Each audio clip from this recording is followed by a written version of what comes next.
ఆంధ్రప్రదేశ్ రాష్ట్రంలో సార్వత్రిక ఎన్నికల్లో గెలుపు కోసం అధికార ప్రతిపక్ష పార్టీలో ప్రజల మద్దతు కోసం తీవ్రంగానే శ్రమిస్తున్నాయి. తమ పార్టీ అధికారం అంటూ చెప్పుకుంటున్నాయి. అయితే ఎన్నికలు సమీపిస్తున్న పలు సంస్థలు ఆంధ్రప్రదేశ్ రాష్ట్రంలో అధికారం ఏ పార్టీకి దక్కుతుందనే సర్వేలను చేపట్టాయి. తాజాగా ఎలక్షన్ సర్వే తన అంచనాల ఫలితాలను వెల్లడించింది. ఈ సర్వే ప్రకారంలో ఏపీలో మరోసారి వైసీపీ అధినేత వైఎస్ జగన్మోహన్ రెడ్డి అధికారం చేపడతారని తేల్చింది. మార్చి 25 నుంచి ఏప్రిల్ 12 మధ్య ఈ సర్వేను చేపట్టారు. 86,200 మందిని శాంపిల్ సైజుగా తీసుకున్నారు. ప్రతిపక్షాలు కూటమిగా వచ్చినప్పటికీ జగన్ పార్టీకి మెజారిటీ సీట్లు దక్కుతాయని ఈ సర్వే తేల్చింది. ఈ సర్వే ప్రకారం వైఎస్ఆర్ కాంగ్రెస్ పార్టీ 127 సీట్లలో విజయం సాధిస్తుంది. 50.38% ఓట్ షేర్ సాధిస్తుంది. టీడీపీ, బీజేపీ, జనసేన కూటమి 48 స్థానాలను దక్కించుకుంటుంది. 45.58% ఓట్ షేర్ సాధిస్తుంది.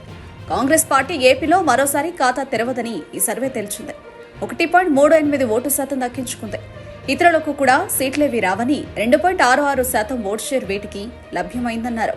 ఉమ్మడి జిల్లాలో ఏ పార్టీకి ఎన్ని సీట్లంటే శ్రీకాకుళం జిల్లా YSRCP 8, NDA 2, Vizianagaram YSRCP 8, NDA 1, Visakhapatnam YSRCP 4, NDA 8, ఇతరులు 3, తూర్పు గోదావరి వైఎస్ఆర్సీపీ 9, ఎన్డీఏ 9, ఇతరులు 1, పశ్చిమ గోదావరి వైఎస్ఆర్సీపీ 8, ఎన్డీఏ 7, కృష్ణా వైఎస్ఆర్సీపీ 10, ఎన్డీఏ 5, ఇతరులు 1, గుంటూరు వైఎస్ఆర్సీపీ 9, ఎన్డీఏ 2, ఇతరులు 6, ప్రకాశం వైఎస్ఆర్సీపీ 9, ఎన్డీఏ 2, ఇతరులు 1, నెల్లూరు వైఎస్ఆర్సీపీ 9, ఎన్డీఏ 1, ఇతరులు 1, చిత్తూరు వైఎస్ఆర్సీపీ 12, ఎన్డీఏ 1, ఇతరులు 1, కడప వైఎస్ఆర్సీపీ 10, ఎన్డీఏ 0, ఇతరులు 0, కర్నూలు వైఎస్ఆర్సీపీ 13, ఎన్డీఏ 1, అనంతపురం వైఎస్ఆర్సీపీ 12, ఎన్డీఏ 1, ఇతరులు 1.